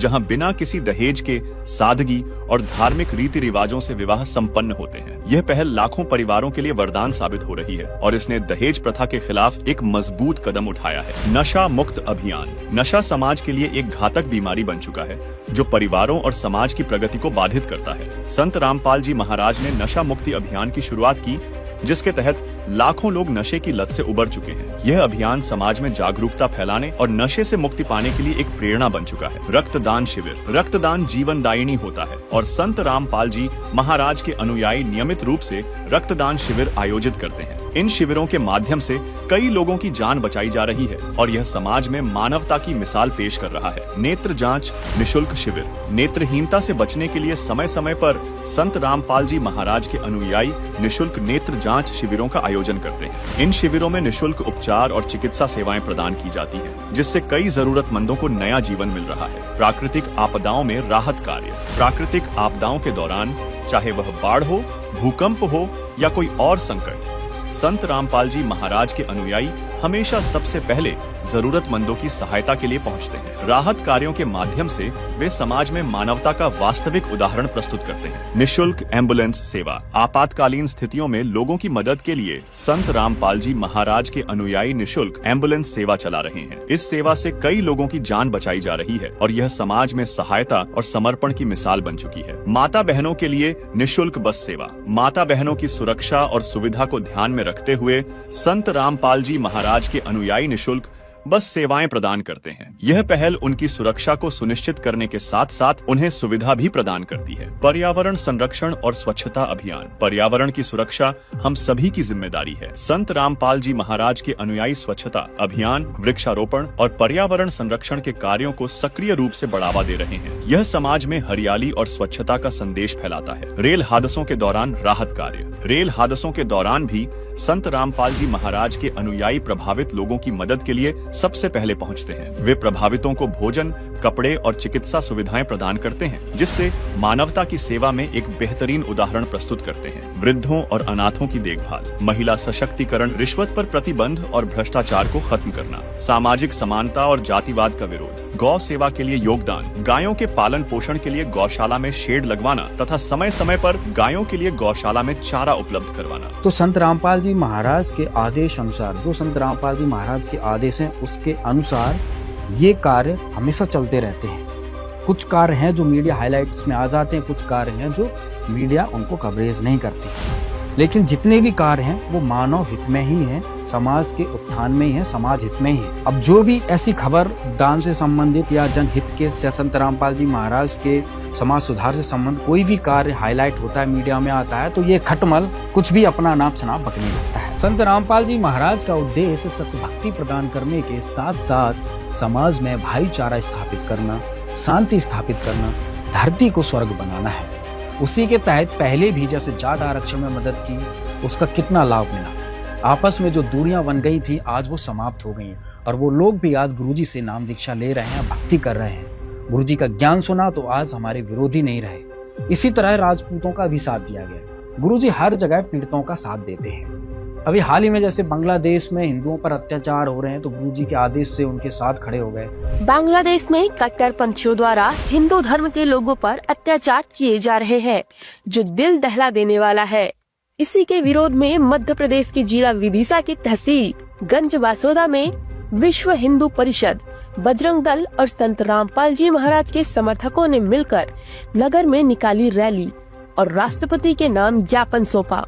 सबको संत रामपाल जी महाराज ने कई बार आदेश दिया है कि यह पवन जयपुर वाला दुष्ट आत्मा है, इनका यही काम है, इसकी बातों में आकर अपना अंतःकरण खराब न करना। दर्शकों, इसका एक और पर्दाफाश करते हैं। इस वीडियो में ही ये संत रामपाल जी महाराज के विशेष संदेश का सहारा लेकर अपनी बातों को गुरुजी का आदेश बताकर सत्य साबित करना चाहता है। देखिए भी। ये तुम्हारे बाप का सत्संग है, लेकिन दुख इस बात का है कि तुम सत्संग सुनते नहीं हो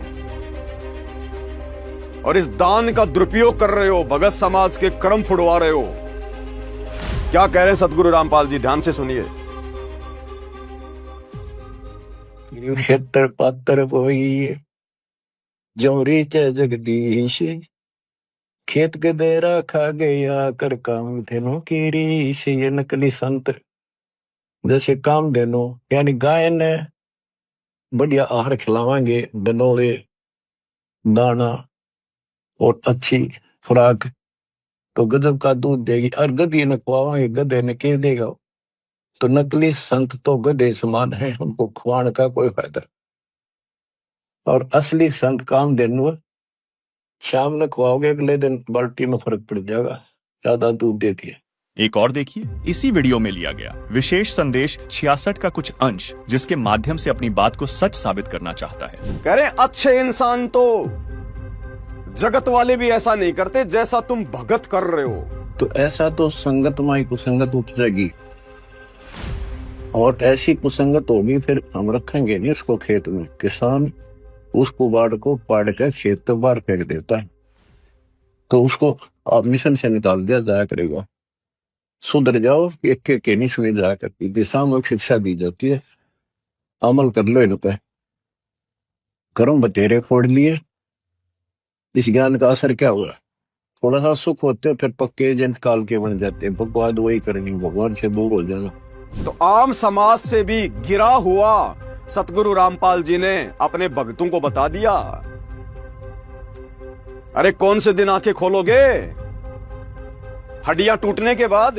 इसने गुरुजी के 2 वीडियो सुनाकर जाट समाज में और संत रामपाल जी महाराज के भक्तों में बैर भावना फैलाने का काम किया है, जो कि इसका धंधा ही है, कोई बड़ी बात नहीं। अब आपको 2 वीडियो विशेष संदेश की हम सुनाते हैं और काल के दूत की पहचान करिए कि क्या सत्य है। नीच आदमी है, काम होते दुनिया को मूर्ख बनाए, उनका जीवन नष्ट करे। अब तो स्वयं भू गुरु बन के, जैसे 2-3 दुष्ट बन गए थे, संजय दिल्ली वाला और पवन जयपुर वाला, ये पाप आत्मा थे। इन्हें तुम्हारा नष्ट करने का ठेका ले रखा काल से। एक और प्रमाण देखिए, विशेष संदेश 12 में भी संत रामपाल जी महाराज जी ने इसको गुरुद्रोही बताया। ऐसे ही जो गुरु के साथ अन्य बकवास करते हैं, जैसे 2-3 दुष्ट लोगों ने अपने बकवाद के कारण संगत को लूटना चाहा, मेरे खिलाफ काम किए। संजय दिल्ली वाले ने और पवन जयपुर वाले। अगर ये सच्चे थे तो ये भी क्यों ना आते, माफी मांगने गलती होगी थी। तो बच्चों, ऐसे दुष्ट लोग हैं जो काल के में जीवे, और वो भोली आत्मा इन दुष्टों के पीछे लग गई थी। अब क्या कहते हैं, भस्मागिरी जैसे जो कर्म करते हैं वो गुरुद्रोही है।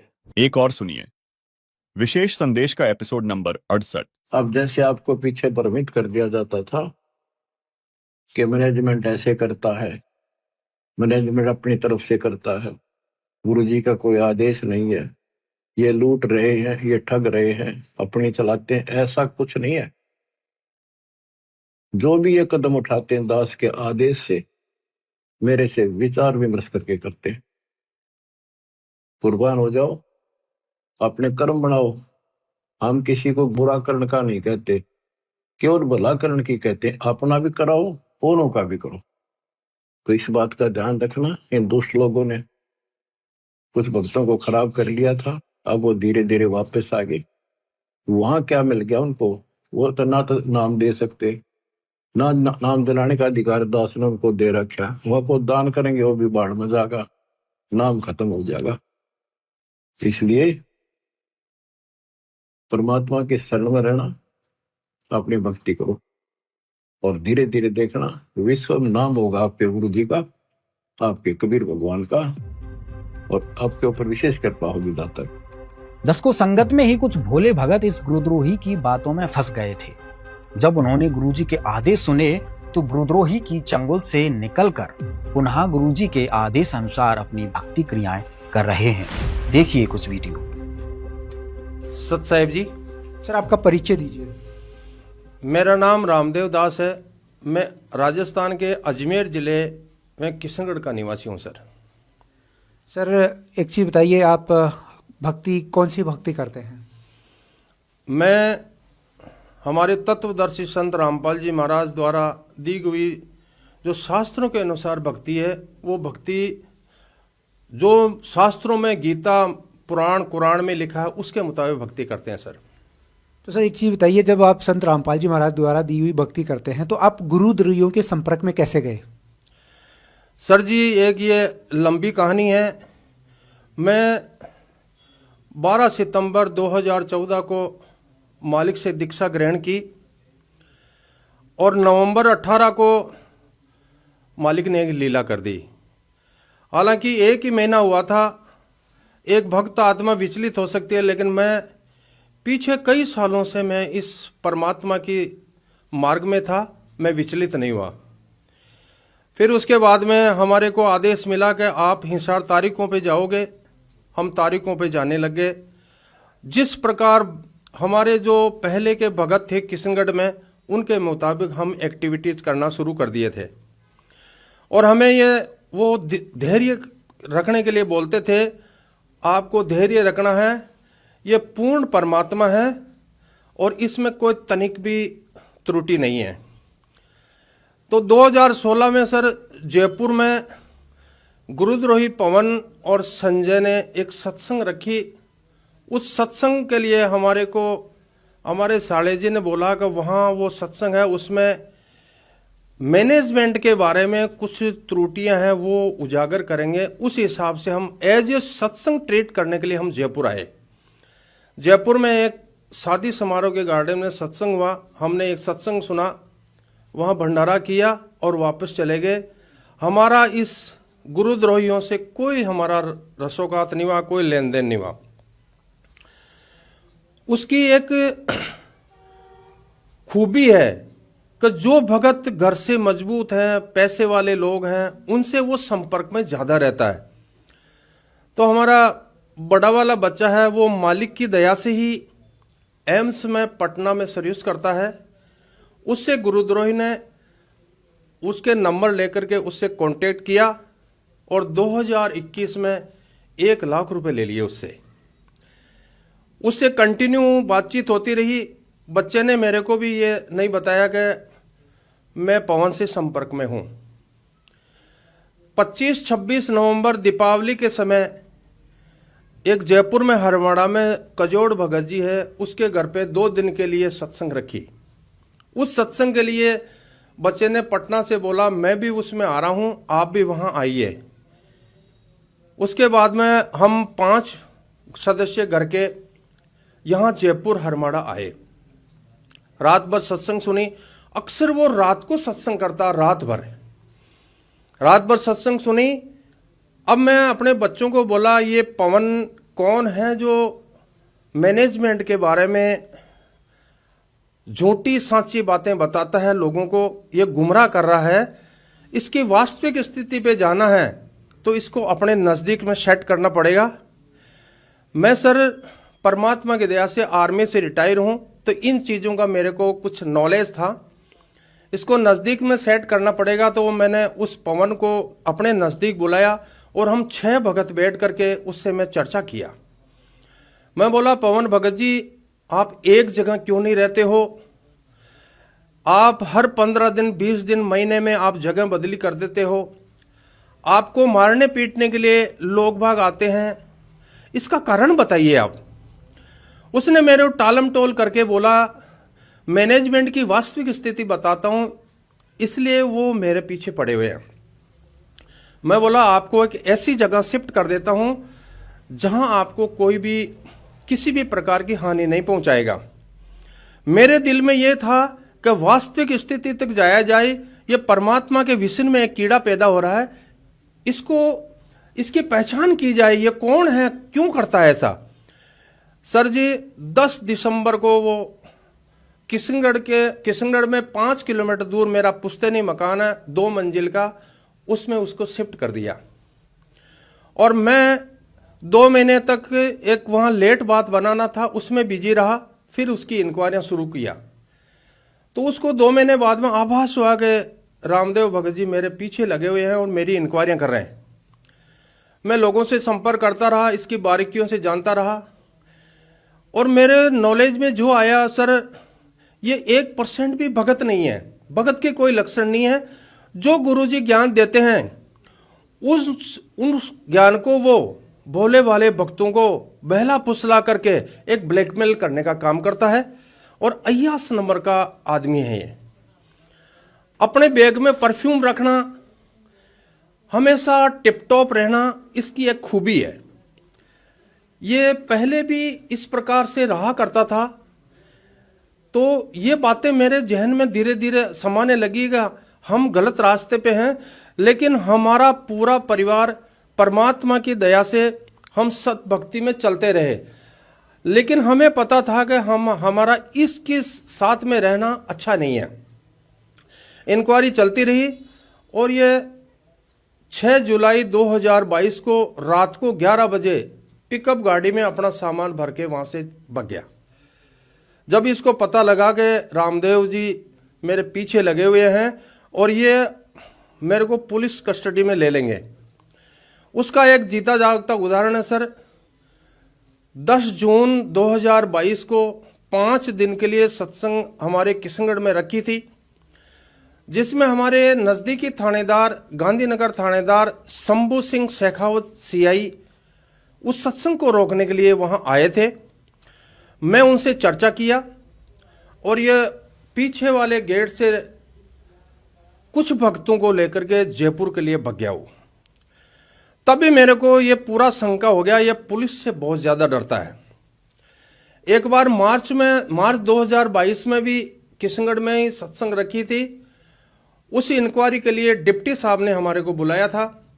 डिप्टी साहब के सामने मैं और ये गुरुद्रोही दोनों वहाँ पेश हुए। प्रकाश भगत जी, लक्ष्मण दास जी, बजरंग भगत जी, हमारे अजमेर के नामदान संचालक शंकर दास जी वहाँ सभी मौजूद थे। सबके सामने हम उसको बिल्कुल बेदखल कर देते, लेकिन मेरी एक इच्छा थी कि मैं इसकी पूरी तह तक पहुँचूँ। तो हमने वहाँ उसका बीच बचाव करके और उसको वापस घर ले आए। तो ये सर सारे रास्ते मेरे सामने ऐसे थे, बड़ी कठिन डगर थी। मेरे को मारने पीटने की ऐसी भी धमकियां मिलती थी, लेकिन मैं उस रास्ते से भी अडिग होकर के चलता रहा इसकी इंक्वायरी में। फिर ये जुलाई में भाग गया सर। भगने के बाद में मेरे विचार आया परमात्मा की दया से कि इसके घर जाकर के इसकी बचपन की कहानियां को पकड़ा जाए, ये वास्तव में किस आदत का बंदा है। सर एक बार रोकूंगा मैं आपको कहाँ पे इस पे डाउट हुआ, या आपको कब लगा कि मैं इसके चंगुल में फंस गया हूँ? मेरे को सर 2 महीने बाद में ही पता लग गया था कि मैं गलत रास्ते पे आ गया हूँ, और ये 1% भी भगत नहीं है, क्योंकि उसकी भगत की कोई एक्टिविटीज़ नहीं थी। ना तो वो 3 टाइम की आरती करता था, ना कोई कभी सिमरन करता था। उसके परिवार में छोटे भाई का एक लड़का लड़की, 2 उसके लड़के, एक उसकी भक्तमती थी। उसमें से उसकी भक्तमती जरूर सिमरन करती थी, बाकी कोई भी भगत नहीं थे। इसलिए उसी समय मेरे को पता लग गया था कि मेरा रास्ता ठीक नहीं है। फिर मैं सर उसके गांव पहुंचा। गांव जाकर के उसके पूरे घर का वहां वीडियो बनाया, क्योंकि गांव इसलिए गया था, वो जब यहाँ से भगा उसके 5 दिन पहले हमें बताने लग गया था कि बच्चों को मैं गांव छोड़ूंगा, घर सूने पड़े हैं, खेतीबाड़ी करने वाला कोई नहीं है। तो वहाँ उसके बड़े पिताजी जो रोडवेज से रिटायर हैं, उनसे मेरी चर्चा हुई। उसके 1 दिन पहले रक्षाबंधन था। उस रक्षाबंधन पे अपनी बहनों से राखी बंधवाने के लिए वो भी वहीं टूर कर रहा था। तो उसके भाई ने बोला अगर रात को ही पवन यहाँ से अपनी बहन के राखी बांधने के लिए, रक्षाबंधन पे राखी बंधवाने के लिए आया था, वो रात को 11 बजे यहाँ से गया। उसने बताया इसका छोटा भाई है, उसकी औरत इसकी साली थी, वहां पर एक ही परिवार में 3 बहनें ब्याही हुई है, तो उससे अवैध संबंधित थे इसके। तो उस अवैध संबंध होने की वजह से उसके छोटे भाई ने देख लिया और उस औरत को केरोसिन डाल करके, एक उनका रसोई घर था उसमें आग लगा दी और जिंदी जला दी। उसका उस वीडियो में प्रूफ आएगा सर, उसका गेट टूटा हुआ है जो वहां के बस्ती के लोगों ने तोड़ा था, और जितनी भी उनकी जमीन थी उस जमीन को बेच के खा गया। 2 बीघा जमीन जो औरत मरी थी उसकी छोटी बच्ची उसके नाम है, उस बच्ची को भी अपने साथ ही रखता है वो। तो ये अच्छा, दूसरा सर नीम का थाना में कई लोगों को ये नौकरी में झांसा देने के लिए कई लाखों हड़प गए, उसके चक्कर में इसका एक बहनोई फांसी खा करके खत्म हो गया। तो मैं वहां इसकी सारी इंक्वायरियां किया, उससे मेरे को यह आभास हुआ कि बचपन से क्रिमिनल बंदा है, अयास नंबर 1 है। और उसके बाद में वो जो गाड़ी थी वो कजोड़ भगत जी के नाम थी। हम 20 अगस्त 2022 को शाम को 25-30 भगत हमारे पास किशनगढ़ आए और 1 घंटा में फेसबुक पे लाइव आया और इसकी वास्तविक स्थिति से अवगत कराया। 21 अगस्त को मालिक का ऑडियो आया, बच्चों उस गुरोद्रोही से दूर हो जाओ आप। 25 अगस्त को मालिक का वीडियो आया और मालिक ने आदेश दिया बच्चों आप आज ही जाकर के और शुद्धिकरण करा लो। भगत जी उसके उसी दिन पूरा परिवार जाकर के हमने शुद्धिकरण करा के मुख्य धारा में आ गए। हम मालिक के 100 बार शुक्रगुजार हैं। उस मालिक ने हमारे को वापस शरण में लिया। हम मालिक के शरण में आके भी दलदल में चले गए थे, लेकिन इतना सा अच्छा हुआ कि उसकी वास्तविक कारगुजारी से हमें अवगत हुआ और भक्तों को मैं अवगत कराया।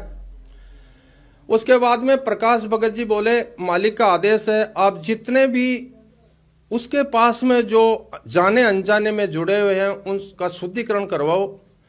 भगत जी मालिक की दया से लगभग 1000 से 1200 भक्तों का शुद्धिकरण करवाया और मुख्य धारा में आए। उन भक्तों को जिनका शुद्धिकरण करवाया था वो भगत आज भी मालिक का लाख लाख शुक्रिया गुजार करते हैं, हे मालिक हम उस दलदल से बाहर आ गए।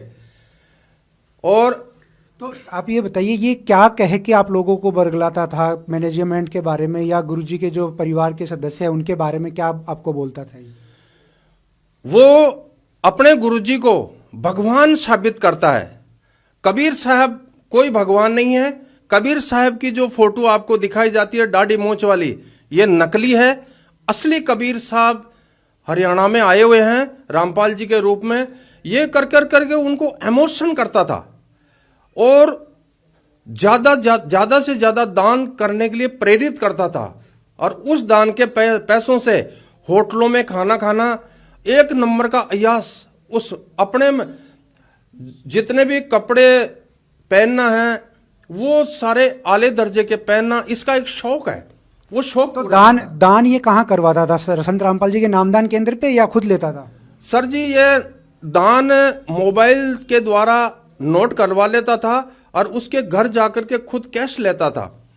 और अगर अकाउंट में मंगाता था तो किसी दूसरे भगत के अकाउंट में मंगाता। ये बहुत शातिर आदमी है, अपने ना तो अकाउंट में मंगाता है और किसी भी जगह ये माइनस पॉइंट नहीं छोड़ता है कि मैं यहाँ फंस सकता हूँ। इसलिए सोची समझी चाल से ये चलता रहता है। फिर सर वहाँ उस गांव से इंक्वायरी करने के बाद में मैंने वीडियो जारी करके लोगों से शुद्धिकरण करवाए, मालिक की राय से सब कुछ खेल हुआ। और आज भी वो कई भक्तों को अपने लपेटे में लेता रहता है। मैं उन भक्तों से एक प्रार्थना करता हूँ कि आप उस चंगुल से निकलिए। ये मानव शरीर बड़ी मुश्किल से मिला है और इस काल के जाल में आप फंस जाओगे। वो जब परमात्मा ने अपने मुखारबिंद से बोल दिया वो गुरुद्रोही है, उसके बहुत बुरे हाल होने, तो फिर आपका क्या हाल होगा। ममता बहन जी जो दिल्ली से हैं, दूसरी गाड़ी के लिए उन्होंने अपना पैसा दिया है। ममता बहन जी आपका पैसा 1 रुपया भी दान में नहीं गया है। आप मालिक के विरोध में चल रहे हो। मालिक के वचनों को सुनिए। आप मालिक के वचनों के मुताबिक अगर चलोगे तब जाकर के आपका कल्याण होगा। और भगत जी वो जो पहले गाड़ी ली थी वो कजोड़ भगत जी के नाम से थी। मैंने कजोड़ भगत जी को रोहतक सिंहपुरा में ले जा करके मालिक से डायरेक्ट बात करवाई। मालिक ने आदेश दिया बेटा उस गाड़ी को सोजत आश्रम में जमा करा दो। फिर वो येन केन कई लंबा प्रकरण चला सर, और 26 जुलाई को वो गाड़ी 2023 में वो वहाँ सोजत आश्रम में गाड़ी जमा हुई है सर। ऐसे करके अभी भी उसके पास में टाटा सफारी गाड़ी है और उसी प्रकार से वो चलता रहता है। मुंबई में जो ज़्यादा से ज़्यादा पैसा देते थे रामदास जी वगैरह, करुणा दासी है, ममता दासी है, नागपुर से एक बहन थी उसने भी उसको काफ़ी पैसा दिया। तो ये सब लोग शुद्धिकरण करवा चुके हैं और अपने मुख्य धारा में आ चुके हैं सर। क्या कहना चाहेंगे उन लोगों को जो आज भी उसके चंगुल में फंसे हुए हैं? मैं उन भक्तों से निवेदन करता हूं कि आप उस चंगुल से बाहर आइए। अभी भी वक्त है, मालिक आपको अभी भी माफ कर देंगे। अभी भी वक्त है, वक्त रहते आप शुद्धिकरण करा लीजिए। नहीं तो मैं आपको बता रहा हूं सर, मालिक बता रहे हैं, मेरी क्या औकात है। मालिक आदेश दे रहे हैं बच्चों आप मुख्य धारा में आ जाइए, उसके चंगुल से हट जाइए। मालिक बता रहे हैं उनका तो असंख्य युगों तक मनुष्य जन्म नहीं होगा, लंबे लंबे कीड़े पड़ेंगे। मालिक का विधान कहता है ये। तो आप उसके साथ में चिपके ना रहें और मुख्य धारा में आ जाकर आप अपना शुद्धिकरण करा लीजिए। इसी में आपकी भलाई है। ऐसी कौन कौन सी मुख्य बातें हैं जिन पे गौर करके वो उसकी जालसाजी को, उसकी सातिरता को पहचान सके और उससे बच सके? आप उसके एक्टिविटीज में पता लगाइए, आप उसके नज़दीक रहिए, वो भगत है या नहीं, भगत के लक्षण है या नहीं। और जो मैंने बातें बोली है उसको आप ग्राउंडली आप चेक कर सकते हैं। जो मैंने उसके गांव जाकर के बातें की है या उसके नज़दीक में रह करके उसके बारे में जो आपको जानकारी दी है, आप सर व्यक्तिगत रूप से नज़दीक लग करके आप उससे सरोकार करिए। आप अपने दिल में ये सोचिए कि वास्तव में रामदेव भगत जी कह रहे हैं वो सही है या नहीं है। और अगर आप परमात्मा के बच्चे हो तो परमात्मा के वचनों पे चलिए। मालिक कहते हैं जो गुरु वचन पे डट गए कट गए फंद 84 के। इसलिए गुरु वचनों पे चलिए। गुरु जी ने बोल दिया कि आपको शुद्धिकरण करना है तो तनिक भी देर नहीं होनी चाहिए, आप शुद्धिकरण कराइए। ठीक है सर, धन्यवाद। सत साहेब जी। नमस्कार सर। सत साहेब जी। सर आप अपना परिचय दीजिए। मेरा नाम नाथू दास है और मैं तीतरिया का रहने वाला हूँ, चाकसू तहसील में। और दास गुरु जी की शरण में 2018 में आया हूँ। आप संत रामपाल जी महाराज की शरण में 2018 में आए, तो उसके बाद आप ऐसा क्या हुआ कि आप गुरुद्रोहियों की शरण में, गुरुद्रोहियों के संपर्क में आ गए? सर जी क्या है, वीडियो देखा करते थे हम, तो वीडियो के अंदर ये गुरुद्रोही ऐसे ऐसे सत्संग काट काट के बताता था। तो हमारे को ऐसे लगा भाई जो मैनेजमेंट है यही गुरु जी को जेल में पहुंचाए हैं और ये मतलब गुरु जी के दुश्मन हैं। तो हम ऐसे समझते थे भाई यार ये मतलब अच्छा काम कर रहा है, तो इसके मतलब वो सत्संगों के उससे ही गुरुजी का मतलब वो समझ गए भाई गुरुजी इसको खड़ा किए हैं। तो इस चक्कर में हम गुरुद्रोहियों की उसमें आ गए।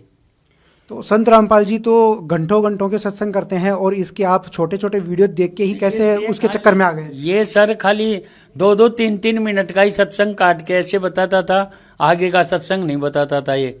तो हमने ऐसे देखा भाई गुरुजी बोल रहे हैं, तो हमारे मतलब क्यों को तो काल बैठ गया हमारे सिर पे, तो गुरुजी का सत्संग को हम आगे का नहीं सुन सके।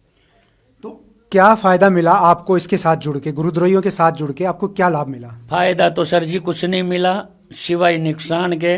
क्यों 2 साल की तो भक्ति गंवा दी हमने और ऐसा कोई लाभ भी नहीं हुआ। और अब परमात्मा से जब जुड़े हैं, वापस नाम शुद्ध करवाया है, परमात्मा की शरण में गए हैं, तो बहुत कुछ लाभ मिला है और फायदा भी हुआ है शरीर में भी और सारी चीज में फायदा हुआ है। तो आप इसके संपर्क में सिर्फ वीडियो देख के ही कैसे आ गए? मतलब आप कैसे इस तक पहुंचे? क्या आप इससे मिले भी हैं? हाँ सर जी, वो क्या है वीडियो देख के और हम मेरठ चले गए, तो मेरठ ही मिले हम इससे। तो मेरठ पहले ये मतलब वो वहाँ सत्संग किया करते थे, मतलब संगत इकट्ठी होती थी वहाँ, तो हम भी चले गए वहाँ गए, देखे तो मन का बहुत भगत भी आए हुए थे। तो ये भक्तों के अंदर यही मायक लेके ये संजय दिल्ली वाला, ये दोनों ही वहाँ थे और ये दोनों ही भक्तों को संबोधित करते थे मायक लेके। तो हमने देखा भाई वास्तव में यार बात तो सही है, ये इतनी संगत आई हुई है तो मन का हो सकता है ये सही बोल रहा है। तो हमें भगत जी इतना ज्ञान भी नहीं था, इतने सत्संग परमात्मा के हमने सुने भी नहीं थे। अब तो परमात्मा ने खूब मतलब मेहर कर दी दास पे, बहुत सत्संग भी सुन लिए और अब तो ज्ञान भी हो गया परमात्मा की दया से। अब किसी के बहकावे में आ नहीं सकते, शायद सर ही कलम हो जाए बन। तो क्या ये संत रामपाल जी महाराज के परिवार वालों के बारे में भी कुछ उल्टा सीधा बोलता था? बहुत बोलता था ये, बहुत बोलता था। मतलब परमात्मा के बच्चों के लिए भी बहुत उल्टा सीधा बोलता था ये, और पत्नी के लिए भी बहुत उल्टा सीधा बोलता था ये, और उनकी बच्चियों के लिए भी बहुत उल्टा सीधा बोलता था ये। बोला ये सब है ना जो बोला पैसों के लिए वो कर रहे हैं, बोला पैसे के लिए ये सारा काम कर रहे हैं और बाप को जेल में बैठा के और खुद आनंद ले रहे हैं बोला। और गद्दी पे बैठ के मायक पकड़ा करता था ये और सबको संबोधित करता था, और इसका कहना नहीं मानते थे ना उसको मतलब ये अलग कर देता था। आपको कब ये एहसास हुआ कि आप सही मार्ग से भटक के इस दुष्ट यानी गुरुद्रोही के चक्कर में आ गए हैं? वो धीरे धीरे ऐसे मालूम चला कि ये इसके कुछ आचरण ठीक नहीं लगे हमें भगत जी।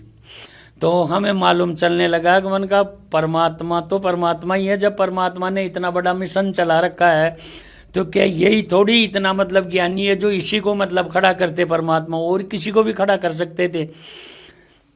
फिर परमात्मा की वीडियो कॉल आई तो ये कहता है कि ऐसी वीडियो कॉल पे तो कुत्ते पेशाब करते हैं। तो जब दास को बहुत बड़ा मतलब दुख हुआ और उस टाइम पे हम मतलब वहाँ गए थे, मालाखेड़ा गए थे, तो वहाँ से है ना तो हम ट्रेन में आ रहे थे, तो ट्रेन में ही सुना हमने। तब इसका वीडियो देखा और इसके जो ये कुत्ते पेशाब के लिए बोला रहे दास का जब ही मन हट गया। फिर उसके मतलब मैं नेवर बात तो हमने फिर इसको वो छोड़ ही दी, संगति छोड़ दी इसकी, और फिर परमात्मा से नाम शुद्ध करवा लिया इस। तो बाकी लोग जो आज इस दुष्ट के चक्कर में फंसे हुए हैं उनके लिए क्या आप मैसेज देंगे कि वो भी वहां से निकले, कैसे उसको पहचाने? वो मैं तो ऐसे ही कहता हूँ परमात्मा की दया से अब परमात्मा इन सब पे रजा करे, और सभी भाई बहनों से हाथ जोड़ के यही प्रार्थना है दास की तो कि इस गुरुद्रोही को छोड़ के परमात्मा को पिछाड़ो, क्योंकि परमात्मा अपने लिए ही ये सारा सब कुछ दुख उठा रहे हैं। परमात्मा मतलब जेलधाम के अंदर भी अपने लिए ही गए हैं और वहाँ से संदेश दे रहे हैं, तो ये भी परमात्मा अपने लिए ही कर रहे हैं, न कि कोई अपने खुद के लिए कर रहे हैं। क्योंकि परमात्मा अंतर्यामी है, वो सब जानते हैं और मैं तो हाथ जोड़ के और सभी भाई बहनों से यही निवेदन करता हूँ, इस गुरुद्रोही को छोड़ के और परमात्मा की शरण में आओ और अपना नाम शुद्ध करवा के और अपना कल्याण करवाओ। एक चीज और बताइए, इस गुरुद्रोही का उद्देश्य क्या है? इस गुरुद्रोही का उद्देश्य खाली मणिमेक है और कुछ भी नहीं है। न इसमें आचरण है, न कोई इसमें भक्ति है, और न कोई मतलब इसमें कोई मतलब नहीं है। इसका सिर्फ पैसे से मतलब है और किसी से कोई मतलब नहीं है, और किसी को बोलने देता नहीं है। ये अपने से ऊपर किसी को मतलब वो करने नहीं देता है। जैसे कोई बात भी अगर कोई बोल देता है ना तो उसको जल्दी चुप करा देता है ये। बाकी यही ये सोचता है कि बस मैं ही रहूं, बाकी और कोई मतलब मेरे ऊपर नहीं। वो अब संजय दिल्ली वाले कह रही इसके इसी वजह से नहीं बनी। संजय दिल्ली वाला कहता था कि मेरे को परमात्मा ने निमित्त बनाया, और ये कहता था कि मेरे को परमात्मा ने निमित्त बनाया। तो दोनों का एक ही रोल है, उसका भी मनी में एक ही है और इसका भी मनी में एक ही है। ये करोड़ों रुपए इकट्ठे कर रखे हैं भगत जी इसने, और गाड़ी ली थी इसने तो परमात्मा की दया से दास भी दुष्टता कर बैठा था। 10,000 रुपये दास ने भी दिए थे उस गाड़ी के अंदर, भाई चलो अपना भी योगदान बन जाएगा, परमात्मा सेवा करवा रहे हैं। तो अब हमें मालूम नहीं था भाई, हम अपने ही कर्म फोड़ रहे हैं। पर परमात्मा ने फिर ऐसा आशीर्वाद भी दिया कि वो गाड़ी है जो आश्रम में चली गई। फिर मतलब कजोड़ भगत जी के नाम थी वो गाड़ी। तो कजोड़ भगत जी की मुलाकात मेरी मतलब मेरठ के अंदर हुई थी। तो कजोड़ भगत जी फिर भी बहुत बढ़िया भगत हैं, ऐसी बात नहीं है, और उनके बीवी बच्चे वगैरह सारे बहुत अच्छे मतलब परमात्मा के वो हैं, भगत हैं। तो उन्होंने क्या किया कि वो गाड़ी लेके आकर आश्रम में दे के आए। इससे मतलब जैसे ये मतलब झूठ बोला उनसे, बोला गाड़ी यहाँ है नहीं और मैं तो ऐसे ही आया हूँ। तो बोला आप ऐसे करो, मेरे गाड़ी मेरे नाम करवा दो। तो इन्होंने कहा भाई ठीक है, गाड़ी के कागज़ ले आना और आप गाड़ी भी ले आना, गाड़ी को देख के ही ट्रांसफ़र करेंगे। बोला गाड़ी तो भगत जी कैसे ख़राब हो गए और पड़ी है, और वो तो वहाँ गुजरात में ही है, और मैं तो ये कौन बोला गाड़ी खराब होके पड़ी हुई है? ये पवन गुरुद्रोही बोला था। बोला गाड़ी तो खराब हो गए और गाड़ी वहीं पड़ी है। तब फिर कजोड़ भगत जी बोले, बोला आप तो झूठ बोल रहे हैं। तो कजोड़ भगत जी के पास वो मोबाइल में क्या आता है वो चिप इनके पास था, जो उन्होंने देख लिया उससे भाई गाड़ी तो वहीं खड़ी है। तो ये क्या नाम से सांगानेर का एक भगत है, उसका नाम मेरे को याद नहीं रहा, वो कोऑर्डिनेटर था पहले, तो उसके वहाँ खड़ी थी वो गाड़ी। तो कजोड़ भगत जी वहाँ से गाड़ी लेके खुद की और रूपदास भगत जी को लेके और वहाँ पहुँच गए, और मोटरसाइकिल तो कोई दुकान के बाहर खड़ी कर दी, और उस गाड़ी की चाबी एक कजोड़ भगत जी के पास थी, वो लेके और आ गए। फिर दास को फ़ोन किया, बोला भगत जी आप कहाँ हो? मन का मैं तो घर ही हूँ। तो बोला ऐसे ऐसे आप सांगानेर आ जाओ और आके बताओ कि देखें यहाँ पवन गुरुद्रोही है क्या। तब दास आया ने, उससे पहले तो कजोड़ भगत जी गाड़ी लेके और जा चुके थे। और फिर हम आश्रम में गाड़ी दे के आए थे, और गाड़ी मतलब रामदेव भगत जी भी गए थे हमारे साथ, हम रामदेव भगत जी के वहाँ गए थे, और प्रकाश भगत जी को गाड़ी संभला के आए थे वहाँ। परमात्मा के वहाँ भी गए थे हम, धनाना भी, वहाँ भी प्रार्थना लगाई थी परमात्मा से, बोले परमात्मा ऐसी बात है। तो परमात्मा बोले कोई बात नहीं है, आप गाड़ी आश्रम में दे आओ और ले सकते हो गाड़ी, तो बोले उस गुरुद्रोही से और लेके आ सकते हो, और नहीं देता है तो केस भी कर सकते हो उसके ऊपर। ये परमात्मा की दया रही, तो परमात्मा गाड़ी को तो दिलवा के और आश्रम में दिलवा दिए। तो कुल मिला के वो बाकी जो लोग फंसे हुए हैं उनको कैसे निकालें, कैसे उनको समझ में आएगी ये चीज़ कि ये इसका उद्देश्य मनी मैक है, पैसे के लिए ये सब कुछ कर रहा है और हमारा जो जीवन है उसको बर्बाद कर रहा है।